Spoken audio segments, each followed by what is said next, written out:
All right. Hello, everybody, and welcome to another episode of Breaking the Block. I am writer Sam Wicker. Welcome to my channel. I am a writer. I wrote romantasy mostly. Sometimes it delves into the erotic genre, and sometimes it delves into comedy. Well, a lot of times it delves into comedy. But yeah, we're here. You want to go ahead and introduce yourself? I'm Rach, Rachel D. Adams. I've written urban fantasy, paranormal, romance. I'm a multi-genre person, but the main series we have is the Dragon Tasker series, which is urban fantasy with sprinkles of paranormal romance, with a diverse listing of characters. And I also run aggressively helpful writing advice, which I'm going to be getting back to now that I've had my hiatus from stuff like that in the next month. So, Nice. Mama Maggie. Took the Good time to morning, introduce love. yourself. Sorry, I was standing next to the coffee pot going, perk fester, fester. I was too. That's the reason I got here at like 1 minute till. Like, come on, coffee. I was like, and then of course I almost fall over Agent Agent Chaos Bunny, my little entity. Yeah, as I'm sprinting in here. Good morning, lovelies. I'm Mama Maggie Ward, independent author, migraine overcomer, stroke survivor, writer of many different hashtag genre slut worlds. Current project is a werecow, a wolf, and a witch cat, which I hope to release someday soon. Someday, eventually. I'm in the middle of reading it, so I'm enjoying it. How are you liking it? So as I'm reading it, it's like how is this connected? And then I'm like, oh, like it's like the puzzle pieces are coming together, and I'm like, ooh, I can't wait for that to happen because I know what's going to happen there. Or I think I know. It's coming along really good. I can't wait to finish reading it. I've just had all the nice You've been things so busy. happening. So busy. How was the festival? The autumn thing that you did? Oh, it was so much fun. We didn't actually, so I actually did some stuff there, like making deals and stuff, but I haven't, I didn't do anything for it at the time. We weren't sure if we were going to be able to anyway. But we're trying to decide. There were no authors. There were a couple of places that offered book. Let's see, one of them offered a book weekend or a mystery books, with the night cocoa and things like that inside the little wrapper, but it's a mystery what you're going to get. Then we had a local author that had a display within one of our favorite stores, but there were no authors out there amongst the event. So I don't know. I'm trying to decide when it comes to events like that. Number one, would it be cost effective? Would I get a return on my investment for doing that? Because in some of these cases, you have to get licensing and stuff within the county and city that you're going to do it in. And then also, which if it's something like Chapel Hill, Raleigh, Durham, and even maybe Mebane, which is where we were, um, if there's multiple events that go on during the year, so it might be cost effective to do it. Um, but it's just a matter of will people buy? Like who is your main who are the main people who come through there to purchase stuff? Right. Would they be interested in something like what we write? Because our urban fantasy also has LGBTQ couples and thruples and stuff involved. And, as big as some of those books are, when it comes to somebody walking up in a festival and actually purchasing it instead of purchasing it online, Yeah. you never know because they may be around people that they don't want to present that side of themselves to, you know? Well, that's a good topic for today is how do you outmarket your books beyond Barnes and Noble, Hmm. um, Amazon, By the way, I have a libraries? gripe for Barnes and Noble. Well, Hold that thought. Because actually I've talked to a lot of people here. Writer Sanctuary here in Colorado. He hosts events like author events. They go to like festivals. They host like a once a month event at different local microbreweries. They'll have like a Saturday or Sunday. Well, then not Sunday, but like a Saturday on the summers. Well, they'll have like 10 authors or 20 authors at like one of the microbreweries or one of the a restaurant to not only brings revenue into them. Or one time they did the food trucks courts and they set up a booth there.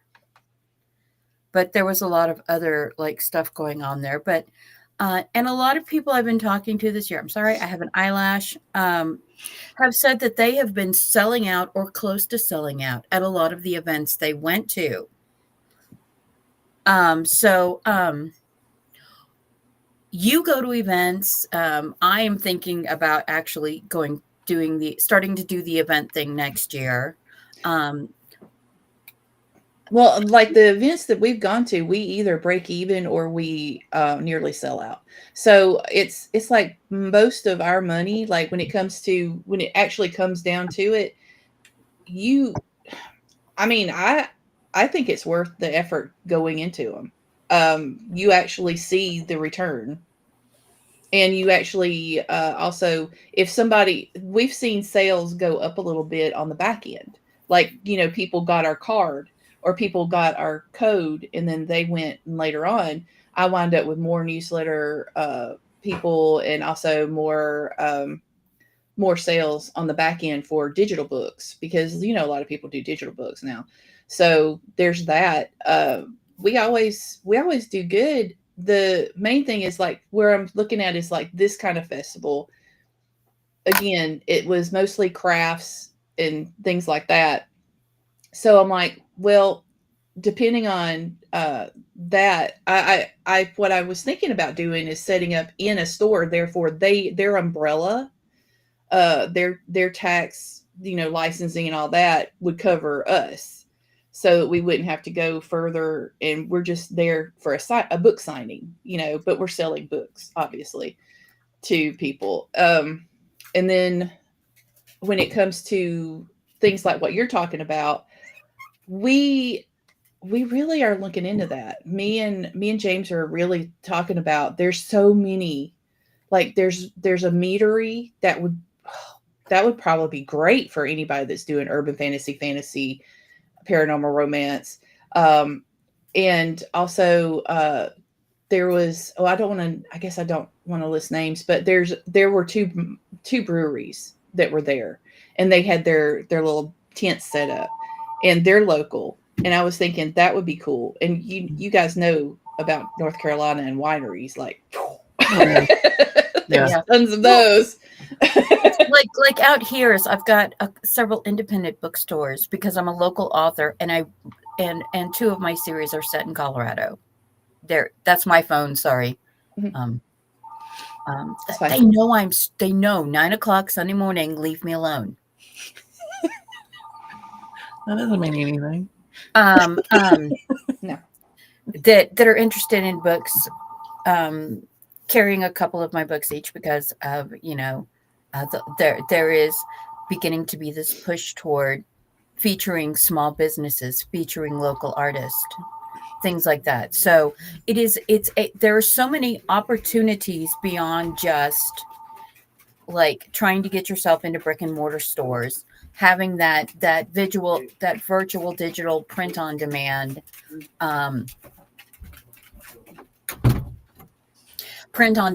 availability on the mass market.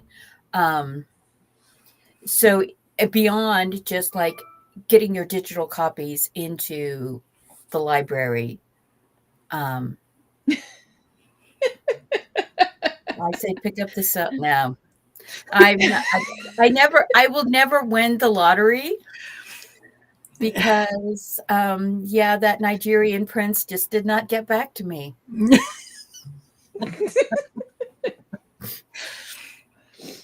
It's not just sales too, because you're making contacts and your networking. So Yeah. that's a plus. And it's almost a good thing to try to get your books into local shops now, because soon it's going to be Small Business Monday and all that stuff. So yeah, I'm waiting on an order for books because all of my overstock is now at different places. And it's like, I'm like, honey, I'm glad you got your bonus. Give me money. And it really is investing in our author future. It's the same as as getting a good book cover, as having editors, beta readers, sensitivity readers, putting in the money into having an overstock and signed books really does it's an investment in your author future. And it's unlike I mean, 2 years ago when the big Simon Schuster lawsuit came out, when the big the Trad 5454 had the big publisher on, and they admitted that most Trad books never sell more than 1,000 print copies from the brick and mortar stores. Now you're like, oh, well, 1,000 copies, that sounds like a lot of books. But then you think about how many hundreds of stores they have. Yeah. That's 1 or 2 copies per store, maybe. Plus the team that the Trad Pub people have behind them, the editors, the cover, and they have to pay them too. So yeah. And it's, you have agents, you have readers, you have editors, levels of editors, not just a editor. Yeah. Levels of editors. You have cover designers, you have marketing, you have regional printing and distribution cost. And it's Andy should be on here with us because he does all of the things. Yeah. Never try to get my books in the local shops. They don't know me. They don't care about me. Don't want to know about me. Okay, maybe I'm projecting a bit, but it's true. I think true. this way too. It does, Andy. It really does feel true. And it was like, I was in a shop with my daughter, and I didn't even think about saying it, but she said to the manager behind the counter, my mom's an author. She's got like 40 books. And the guy was like, a local author? And I'm like, yeah, I write. He's like, what do you write? Like cookbooks or cozy romance or something? I guess because I had the mom vibe. And I was like, I write all kinds of things. And so I told him I didn't tell him about individual books except for Cat Lady, but I told him about my 3 primary series, the Ghost With series, the Relic of Time War series, and the Pagosa series. And he was like, well, I can't carry all of your books, but I would carry a few of the beginning books. I could carry the trilogies, but I could carry a few of the beginning books, like 2 copies of each. And I was like, well, that's cool. Yeah. That's cool. That gets people hooked. So that's 12 books right there. That's 12 books. So and it was, and that leads them into the rest of the series. And the worst that they can say is no. So, right. I mean, it's a matter of, because most of them are very, very polite. So it's just a matter of being willing to take the no. Yeah. And lots of people, like what you were saying with the events, creating an event with several authors, or even just a book signing. It's more like they're looking to make sales too. So they're looking at, hey, this person's willing to do an event to get people to come into my store. So I don't have to worry about doing an event that weekend. Cool. Sure. So let's do this. And that's it brings traffic to them. It brings traffic to you and to other authors, which as indie authors, we have all discovered that we are the only ones who are going to support other indie authors, because Amazon's like, unless you're selling 1,000 books a week, you're never going to get into my algorithm, my push algorithm. And that's just the way it is. And so we all have to, we do what we can do, but it's hard marketing out there. And like I know Jenna and Stephanie Cordy, Stephanie Gillis, who wrote Humane Society for Cryptid and Creatures. Very, very adorable book. Everyone should read Yes. that book. LGBT friendly, yes, adorable book. I love that book. And I love the fact that Bigfoot is a girl and wears an apron. I think that's my favorite part of the whole book. She wears an apron. Okay. When they go to, they don't just take books and a banner. They've got key rings, they've got knickknacks, they've got stuff like that that's related. When I first started writing and publishing Red Velvet and Anemones through At a Tingle Indie House, I had recipe cards and coffee mugs that said The Wild Anemone Bakery and had a quote from the book. And those went fast, you know, that so you don't just have to have like, oh, I've got a few bookmarks. Oh, I've got, you know, a little thing. I mean, there's all kinds of things you can do. I have a friend in Ontario who's a writer who she has shot. Her whole thing is her Wattpad name was Whiskey Queen when she started, and she had shot glasses and tumbler glasses with quotes from characters on them. So, you know, there's like a whole variety. There are some people who they'll do wine glasses with things from their books in it. I think Thomas has like he's got like these little leather what are they? They're like the little notepads you take out when you go in the forest to like write down, I saw this bird, I saw this creature. The little just like it's like this, it's not big at all. It's like little tiny like memo scratch pad, but he's got them that are stamped with the guild name for his monster hunters on it. Oh, nice. And so yeah, there's, I mean, it's more than just taking books, but there's always something that you can do with your books. Like with Relic of Time Wars, Daisy's a coffee addict, Davin's a coffee addict. The only place in the 5 colonies that will grow coffee is Jura, which is the planet that the dinosaurs are running around on. And then they discovered that pachycephalosaurs really like coffee bean plants. Uh-oh. And it makes them crazy. It makes them crazy, and they like start attacking each other, attacking the staff, headbutting the vehicles that they come to herd them in with. Yeah. And then they all start vomiting because raw coffee beans are extremely bad for the digestive system. So, and when you go to the festivals and stuff like that, look at some of the businesses that are there, because Heroes Con, for instance, I went back in June. Yeah, June. I found a candle maker and a person who makes wooden bookmarks. They do the burns. And then a kind of like hair bow, hair band, and she does like leather keychains and stuff. All 3 of them are willing to work with me. Uh-huh. So if you don't even go there to vend, meet people. Yeah. They'll help you out. And another thing too that a lot of people say who have been at this for a while with getting into bookstores and festivals and stuff like that, have a media kit. Mm-hmm. I think Jenna has a video on it. I think. Rach, do you? I don't have a video on it. I do have a media kit though. Okay. So it's on my website. Right. I have a sheet that is a virtual PDF media kit with descriptions of all of my books. Yeah. So, and even going to libraries and stuff like that, if you work through Ingram Spark, they now have links that you can make into QR codes that libraries and bookstores and everything can scan that takes them to the order page for your book.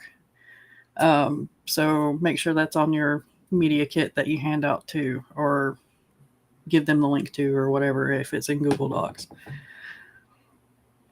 And Amazon is now doing expanded distribution to libraries. Yeah.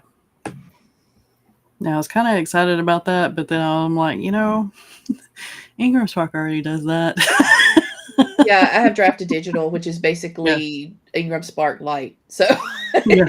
they my books are already available through Libby and all of that. And so I was just like, well, this is kind of like Amazon going, oh, look, they're doing something we don't. Let's do it too. Yeah. So I know something I was really interested in doing was the hard copies with the sprayed edges. Yes. mhm. And then I began hearing from a lot of people, like a lot of people, that the sprayed edges, like you can't read those books. The ink comes off the sprayed edges. The sprayed edges are like you can read the book once or twice, but it's more of a display thing because the sprayed edges don't stay they're not permanent, and if you try to self do the spray edges, it tends to bleed into the actual books, into the actual page books, if you like trying to do the layered sprayed edges.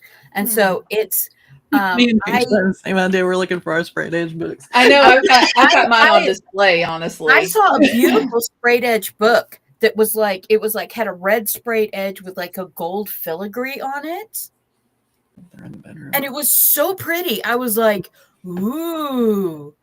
And then I started hearing things about how the sprayed edges, you can set them up and they're pretty to look at and everything, but the dye doesn't stay well. And I'm like, and I'm curious, is it just is it one manufacturer, all manufacturers? And no one seems to be able to tell me. So, Right. yeah, I would love to do like Relic of Time War sprayed edges with just one big graphic across all 13 books. Mm-hmm. But if yeah, like that. Yeah. So, but this, I don't know if I would count this because she actually did Black Pages. Black Pages. That's gorgeous. That It is is. It's stunning. That is gorgeous. But that's wrap around. Yeah, but that's expensive too to have not white paper. Is that a Kickstarter book? Yes. By chance? This one's a Kickstarter book. Her most recent one is not. So here's what this author did. Now, she started with doing Kickstarters and special editions, and she put enough money into advertising to get it going, right? Mm-hmm. Then what she's done now is she's moved to her own website. So her most recent book that's like this has like 4 different styles that you can choose from. And it's all for her. Like you order through her instead of Kickstarter or anything else. And so it's basically she wound up getting her audience through Kickstarter, and then of course her digital work that's online. And once she had enough of she had enough people who were buying regularly on Kickstarter and stuff. I think she went through Kickstarter for 3 or 4 years, and now she's moved to where she's not sure if she's going to go back to Kickstarter or not, because she's got enough fans that they actually buy from her specifically. And then of course she has TikTok shop. She does TikTok too. And so she's made enough on TikTok. She said that she made enough on TikTok one month that, having been a school teacher, she made as much as she would make in a full year on TikTok in 1 month doing stuff like this. So she made around $20,000. She made 37, I think is what it was total. Okay. Still. But that's a matter of being willing to build up your audience, build up your loyal fans who buy every single time, that you release something. And I would say she releases one or two a year. And then what she'll do is like she'll have the book, right? And then she'll do like 4 different versions of the book. one with a special wrap, one with like this one with the interior that is really fancy and stuff. And then she has the paperback versions, and she also spends a lot of money on artwork because some of her versions are full color with art in it. So it's a matter of having when it comes to what she did, she had the money up front to be able to get all of that and then to invest in it. And then people started realizing, oh, this is great. So far now I've just really had this, I got it and I've had it on display. So I haven't really, played with it because I'm mean to my books. So I don't know. You notice that they've started doing it like traditional publishing is doing it now too, right? Yeah, I've been Walmart. Like, oh, look, I actually doing saw it, so we can Sprayed do it. Edge books in Walmart yesterday. And I guess James knows how to annoy me. We go through Barnes and Noble. He's like, "Oh, look, that's got sprayed edges. Oh, look, that's got sprayed edges." Yeah, and it's become like a trophy thing. Like on Reels, I'm not on TikTok, but I see a lot of TikTok on like Facebook Reels and stuff like that, where you'll see like these trophy shelves, and it's nothing but books with sprayed edges, with the sprayed edges facing out. That annoys me so That's much. annoying. I'm like, they need little like stickers, little things to stick in front of their books that say the title of the book. Yeah. It's like the people who put their books in their shelves by color and not like alphabetically by author and sorted by genre. Not that I'm a library snob, but I'm a library snob. I was a library aide in high school, and OCD gold brain. My librarian loved me. My senior year, I had a gap class between two classes, and I would go to the library, and she'd like, "Do you want to do that shelf over there?" And I was like, "Yes, please." And I was like a little troll. Because the library, the people just stuffing books back on the shelves. And okay, so we were at the tire shop at Walmart getting my husband's tire fixed. And the map thing they have in the waiting room was messed up. And I may have reorganized it and made it pretty. My husband has to watch me whenever we go into stores because I start facing things as I'm walking down the aisle and straightening stuff. I've been in retail I was in retail for 30 years. I mean, come on. You can't help yourself. Right. Oh, yeah. So my husband's in retail too, and he'll pull things forward.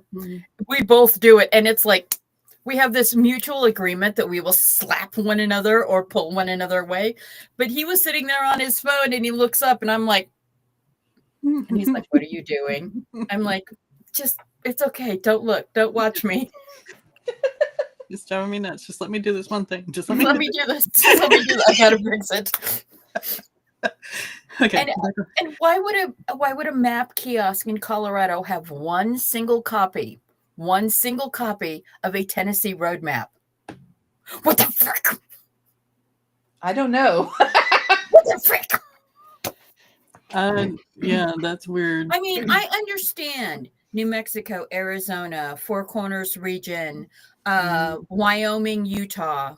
I understand. I even understand having Kansas maps because a lot of people in Colorado go back and forth across Kansas. Yeah. See, that was bothering me. Why do you have a Tennessee map? Why do you have a Tennessee map? Just one Tennessee map. This is driving me nuts, but I don't have time to do it just yet. I was moving stuff around and I didn't realize that was sitting up there like that. And I was like, wait a minute, that's out of order. That's not right. Yeah. But yeah, I told somebody on a thing. I said, if you want rainbow bookshelves, if you want holiday bookshelves, buy wrapping paper. Yeah. Wrap your book. It does not take that long to just wrap a book and write the name on the end and then put it back on the shelf so you can have those aesthetically pleasing. And like I found a company that will let you buy books by the inch, old books by the inch for decorating in color schemes. I don't. Yeah, James No. was talking about it depends on what's used for the sprayed edges. Some use paint, some use ink. Not sure what would be more durable. I'm Mhm. not either. Like we came across a lady that's what she does at the latest Geek and Grub that we went to in Durham, and so she provides those services, and I'm curious to find out more about it. Yeah. I know Mandy Lynn, when she did her Kickstarter, she sprayed the edges of her books herself with just spray paint. So I'm kind of wondering how long that lasts. That makes me wonder if that's because that's it. See, it spray paint though. When you put like, if you use like spray paint or like acrylic paint, the pages would stick together, Mm-hmm.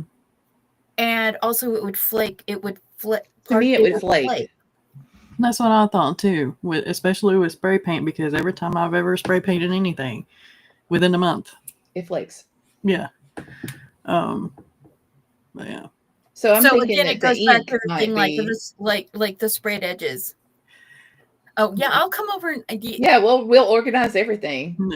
So I'm waiting on things to sell, the property to sell, so that I can buy another shed, and that shed is becoming our library reading nook shed. So that's the reason why this is still a mess, because half of this is going out there.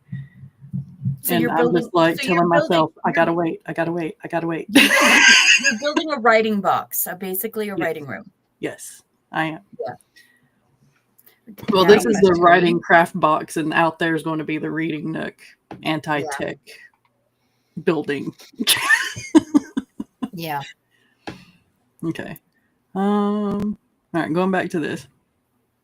I can tell you that most local shops, even big names, are happy to support local authors, but the books must sell. Otherwise, the Magie dollar decision means that they take it down in favor of others. Barnes and Noble, because I talked to their acquisition person a while back, they want you to have like at least 3 to 5 books out, and they'll purchase them from Ingram Spark or you. But if they don't sell, I forget how many she said, seems like it was 20 a month, then yeah. Well, now used to we had a local author shelf at our Barnes and Noble. That was my gripe. So going back to that gripe, we did have a local author shelf at our local Barnes and Noble, and it's no longer there.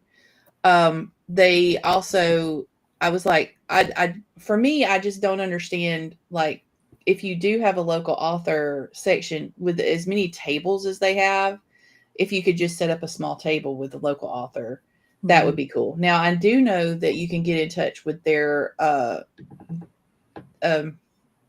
guess their version of a store manager and set up for signing.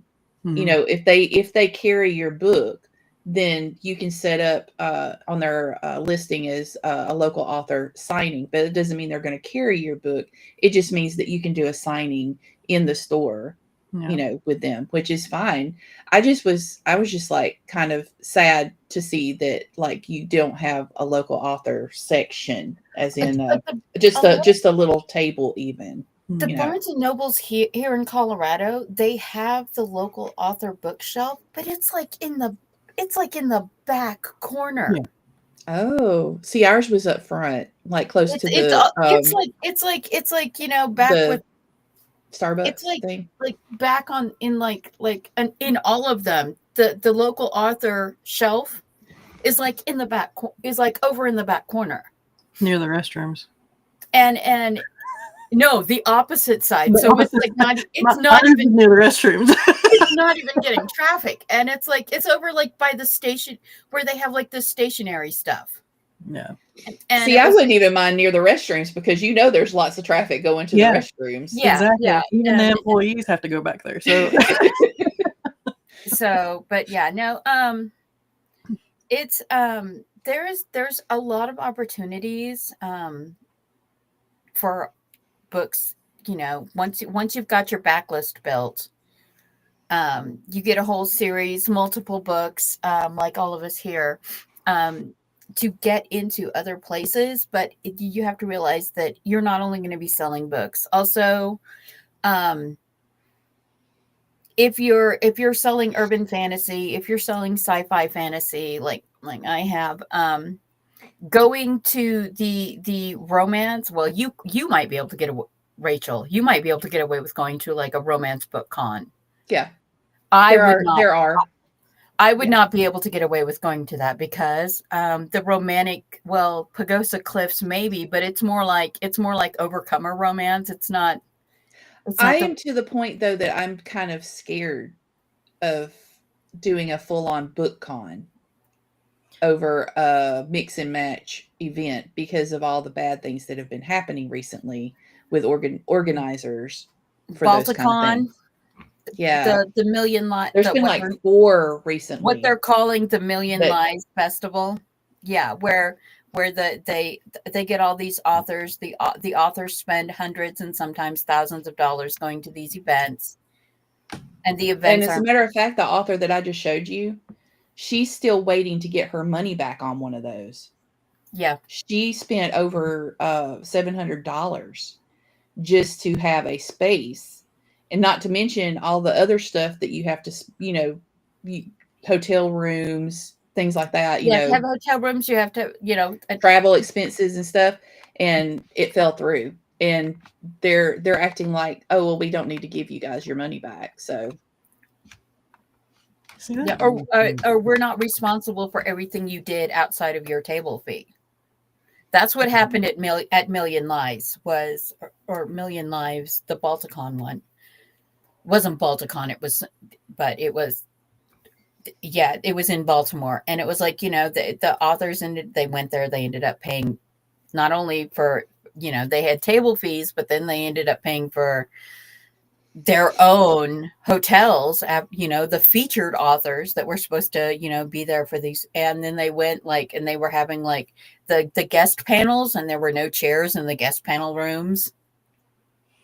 And it was that was last fall, I think. And that was it. And like Rachel said, there's been several, but it's do your research if you're going to get into something like that. Definitely do your research. And if they're brand new, like this is their first con or festival that they're putting on, maybe plan to visit, but don't plan to table at it until you see what happens. Well, the person that did Million Lives had done other things. Yeah, it's random, unfortunately. Yeah. So, but yeah, it's something we're going to be talking about.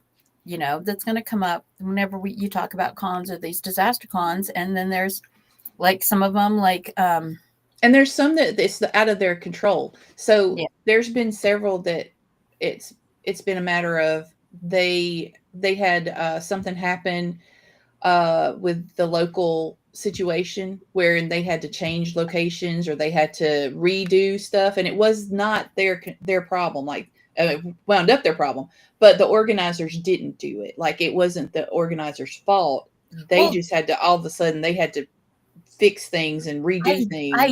I don't remember where it was, but like 5 years ago, 5 or 6 years ago, when we were having that really bad hurricane season, two of the cons had to be moved or delayed because of hurricanes. Yeah, because a lot of them on the East Coast are like that, and also the Gulf Coast. Texas Gulf Coast, usually Texas and Florida. Tampa Bay had a big thing that ended up being moved because of a hurricane. Because I remember one in New Orleans had to be moved at one time too, because they weren't sure exactly which direction the hurricane was going to go. Yeah. And then there was a one, I follow this chick on YouTube. She goes to a lot of conventions and everything because she's a cosplayer. But there was one that she went to and like the pipe broke in the ceiling. Oh and all this no. water and stuff came down, and the vendors are waiting. Well, they had to get in contact with insurance first to get assessed on the damages and everything like that. And some of the vendors are still waiting for compensation for that. And that was a year ago, I think, getting close to a year ago. So, yeah, a lot of things to consider and to worry about and Yeah. to panic about. Just be prepared, just be prepared. Like we were worried about our stuff at the Festival of Legends this past year because a storm decided to come through in the middle of it. So, but luckily, I think they only had one tent that wound up getting messed up. The rest of us, everything was fine. It wasn't bad enough that it wasn't like a tornado or anything went through. It was just bad rain. But things like that can affect festivals too. So be aware of that because you have to at least from my experience, you have to plan on being at a festival and pay up front. So that means like almost a year out, you're paying for this. So you have no idea what is going to happen when it gets closer to the festival. So Exactly. Yeah, and some of the the cons here in Colorado Springs, people are signing up for next year's con at the current con to get table space, especially the ones there's two of them in Denver that you get waitlisted. Like there are people who get priority and everybody else gets waitlisted. I know QWERTY has several videos of her going to different cons from last year. Like she actually went out to Grand Junction, which from her in Denver is like a 6-hour drive across the state, like straight out I-70. So yeah. Yeah, we've got to make sure that we really, really want to go to a specific convention if we're going to make that big of a trek. So that's the reason we decided in 2025, considering everything that's gone wrong in 2025, not to continue to do things in 2025 and wait until 2026. And then, just be really, really,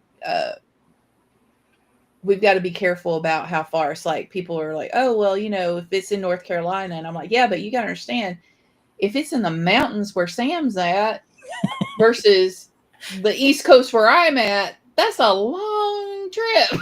That's 8 or 9 hours difference. Yeah. So it depends on how close. It's like if she wanted to come out here where I'm at to go to the Eastern North Carolina Renaissance Festival, we would have a place for her to stay, and it would still be 45 minutes every one way to that place. And if there was something that was close to her, it's like, but you've got to make those connections and stuff. So, yeah. Well, even like Knoxville, from where I grew up, is an hour away. Snake like. Yes.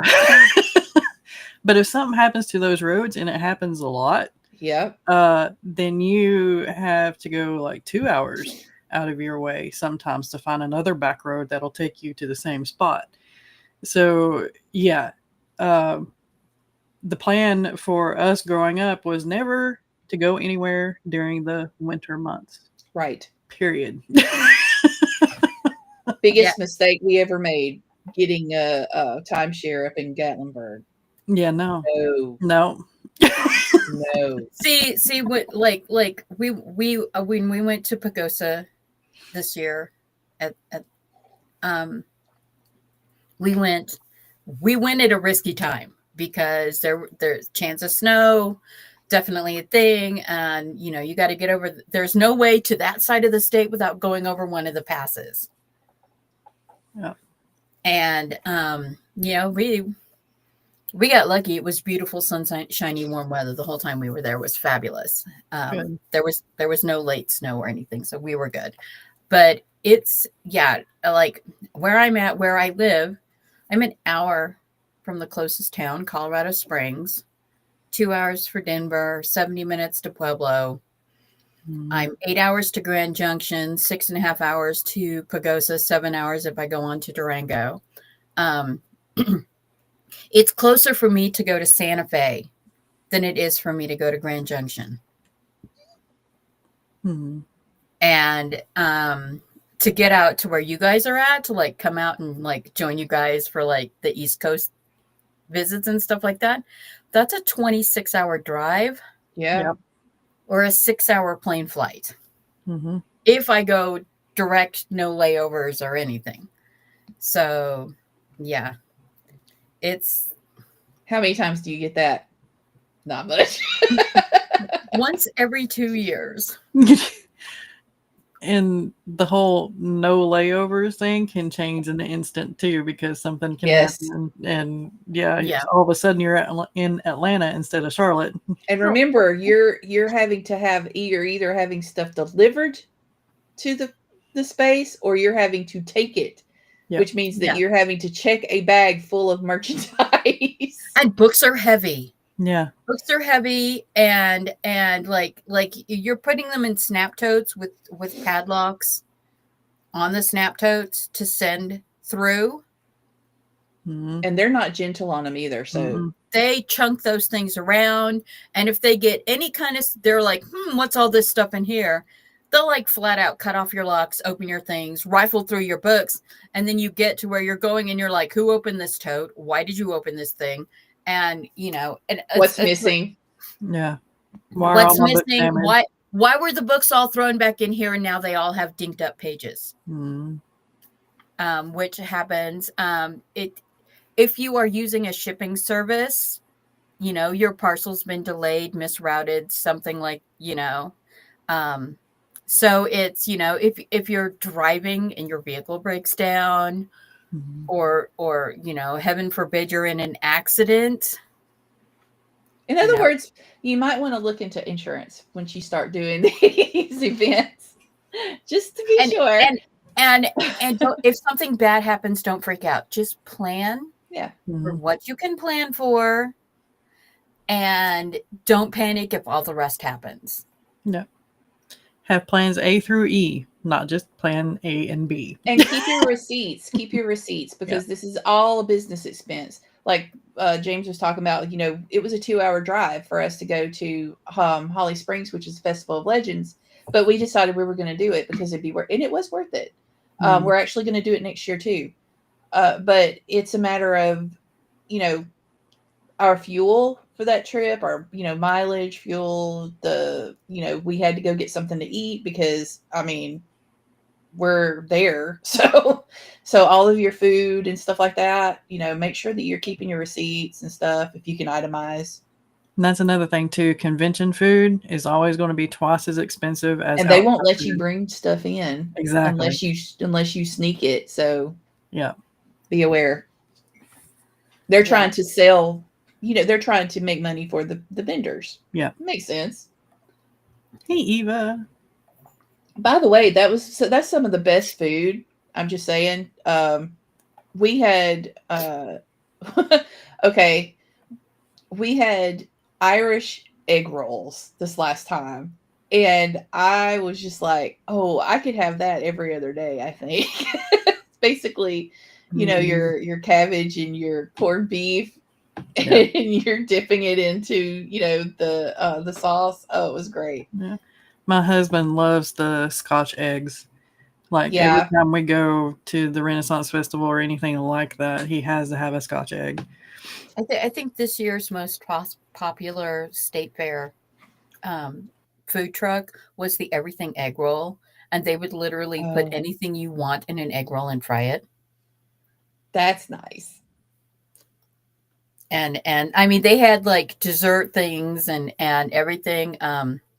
Everybody was talking about the chorizo kimchi egg rolls, which my brain, I was like, chorizo and kimchi? My brain like couldn't wrap around it. But as I thought about it, I was like, now that I think about it, that sounds like spicy, savory, tart, that sweet, good, Our Asian Mexican fusion place in Hickory does stuff like that, and oh my gosh, Yeah. it's so good.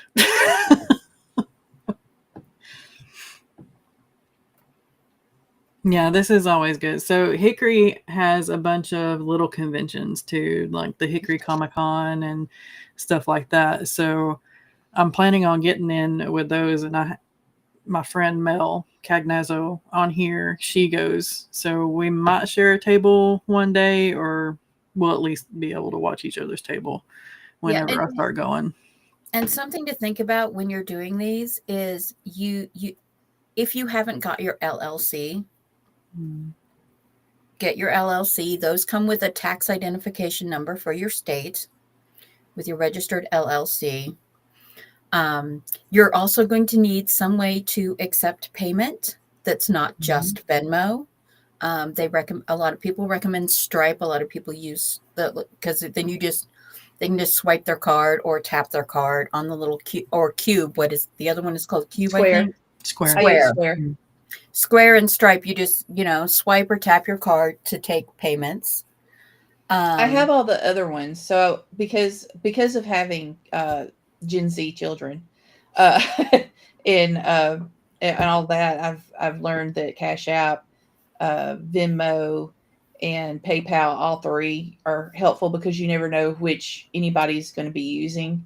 And then I always make sure I take a certain amount of cash because some people are able to still do cash. When we were at the Renaissance Festival, the first time we were inside the building, and it was a metal building, and you could not get a good signal. So we were either running outside to do it, or we were taking cash, and I wound up doing most of my stuff in cash. Yeah. So I was about to mention that too. If you have a wireless provider that offers, like the mobile internet or whatever, it might be good to bump that up, especially when you go to conventions and metal buildings, because that's usually about the only way that you can take anything with a card is if you have your own mobole hotspot. And even my friends who have the bee store, the Hanson Honeybee Co-op, there's 3 places where they do events. They literally get the place by the door and put a little fence around the door and open the door so they can set their little micro router by the door so they can get the signal to run their payments. So amazing. Yeah, it sounds like a really weird thing, but being able to like stick your phone out the door for a second just without leaving your booth. Let's see, or you can do the one-day conventions or events, smaller amount of time to sell, but it is a one and done. Yeah, a lot of the Hickory Comic Cons are one-day conventions. A lot of the smaller cons are. Eva says, I always seek out indie books while at conventions, but I'm not sure my children's books would quite hit the vibe as a vendor. Your stuff would be good for things like what I just went to, the Autumn Fest, because there are tons of kids in local, your local Autumn Fest, Dogwood festivals, anything that's like that. We have a mom con here in Colorado Springs that's like a mom event, like specifically aimed at moms. Yeah, that's cool. You might could also maybe even start setting up at like the little nursery stores, the children's stores, and stuff like that too, maybe. And we have one of the things that I've thrown a couple books in is we have a couple of people, a person down here in Colorado Springs and one in Denver, and they do a like coffee and treats food truck with books. So it's books and it's indie authors and coffee and like muffins or pastries. Okay, we all need to go in and just purchase a van or a truck and do like a bookmobile. See, my half sister is in Alabama, and I bet that's a good idea. She has her own truck, and it's dirty sodas, and then she can also do alcoholic beverages. So you got your dirty sodas, which are the where you put your syrups and stuff and make specific things with sodas that are non-alcoholic. But she does have the licensing and stuff that she can do alcoholic beverages too. So if she does events, I'm pretty sure that my books would sell really good off of hers. Yeah. That's a whole other idea right there. Look at you. I didn't think about that. Yeah. Hi, Emma. Thank you, Emma. Do have some small town markets and things though that I think indie books would do well enough at. Yeah. See, that's where I'm at right now. Is I've got books they've already set up the autumn festival things and the pre-Christmas crafty. One thing they do, all I can think, I'm thinking of like the Canton, the world's largest garage sale outside Canton, Texas. But there's a lot of places here in Colorado, mainly because it's a weather thing, where they will have like buildings. You know how they go in and they set up like the Spirit Halloween stores and now Spirit Christmas stores. We don't have one of those in Colorado. That's a thing. Yeah. They announced they've got the Spirit Halloween stores and they're going to roll them into Spirit Christmas stores.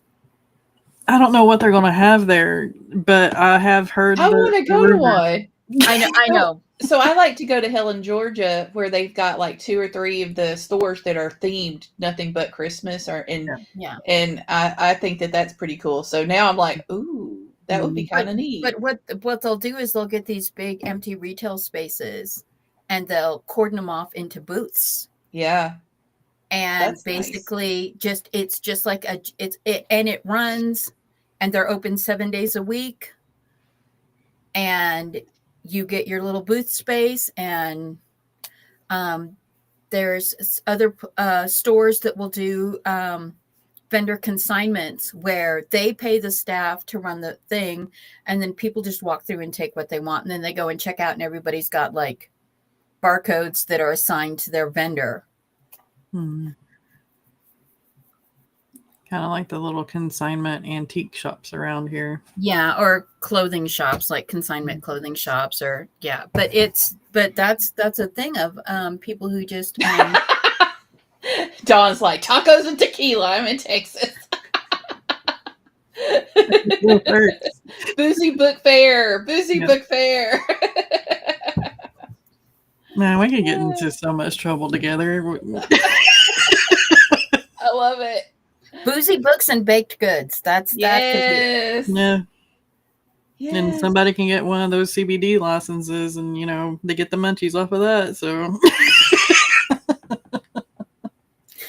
that's my big thing with Eva is like there's so many ideas that I could do when it comes to like children's books, especially where like Eva's books are concerned with the dragons, because seriously, there was an entire section set up that was nothing but stuff for children's entertainment, including a stage that was constantly going. They had different performers at all times, and it was nothing but children's stuff. And there were booths that were nearby, and I was like, that would be perfect for you. That would be perfect, because the moms and dads were coming through there all the time, and they could see the books, your children's books, and that'd be great. So, and they usually have that at Renfest. There's usually a place that's specific for kids.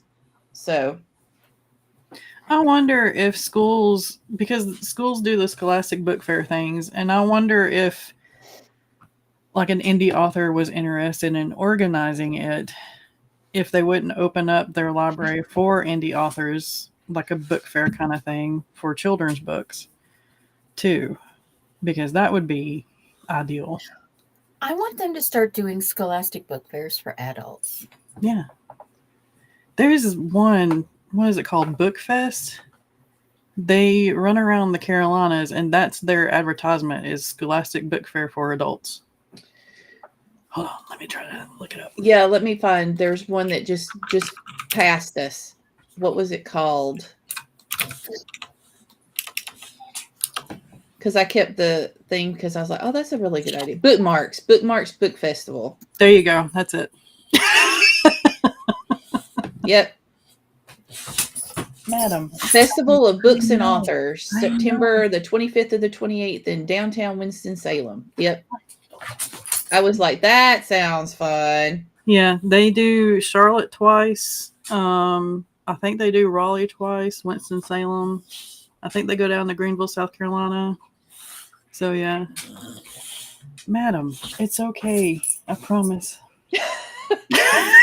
He's like, it's my time. You look up Colorado and it's all the boozy book fairs at different microbreweries. There's like a tour that starts in March and runs through September. On weekends at different microbreweries. Of course, I think Colorado is the only state that has enough of those that we can actually do something like that. But they are all over North Carolina too. We have enough microbreweries. And honestly, sometimes it feels like we're to the point that we have as many microbreweries and pot shops as we have churches, which is Murphy, my hometown. I think there are 4 breweries in the town of Murphy itself. And I'm like, dude, there's 5 churches in Murphy. We just need one more. Like in the city limits. At least make it equal. Well, how about a books and brews? We can have coffee and microbrew. Well, that's what James just put on there. That's what Topsail Island had. See, so. James and me. Mm-hmm. Uh-huh. Mm-hmm. You two scare me. Yeah, I have to read the new update next. I have to read the email that I got next week at the new version of the book. I've got to get caught up with everything, y'all. I am so far behind with. And I owe Rachel. I read hers, sent her comments, but I haven't done the chapter by chapter comments. I need to get those to you too.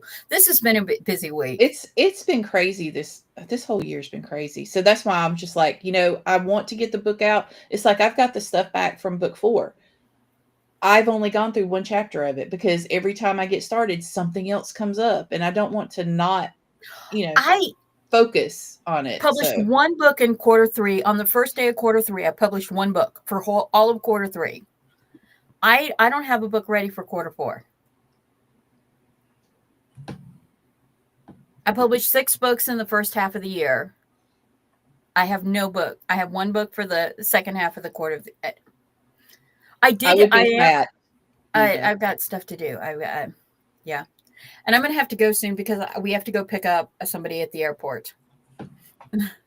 So, yeah, I was saying that I probably need to go or escape for a little while because that kind of signal was I need to go outside. So, well, I'll be doing sprints after this at 12:30 for anybody interested. All the words October. Woo! Everybody get your productivity in. Yep. All right. So, do y'all want to do your outros real quick? Here, is it a squeeze ball? Is it okay? This pumpkin vine is supposed to be giant pumpkins. It's a real pumpkin. It's a real pumpkin. It's a real pumpkin. It looks like a squeezy ball. It's supposed to be a giant pumpkin. We got 1 pumpkin off the vine. This is the only one. I can't even make 1 pumpkin muffin from this. It's a giant for ants, okay? Yes. That's what it meant. My sad little pumpkin.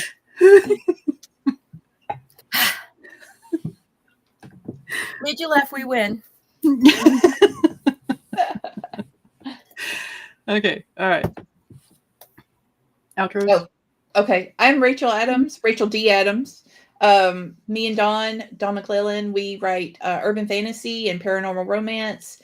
So just look us up. And I also do aggressively helpful writing advice for anybody interested on Substack. And let's have a go with Mama Maggie. Mama Maggie Ward, independent author, stroke survivor, migraine overcomer. I write books. My current book sale, 99-cent book sale for the first week of October is How to Become a Crazy Cat Lady to Survive the Zompocalypse. You can find that on my Amazon page. Next week's book will be The Spartan Chimera. When the great game of the gods doesn't go in Zeus's favor, he restarts time, and the whole world is slowly going crazy.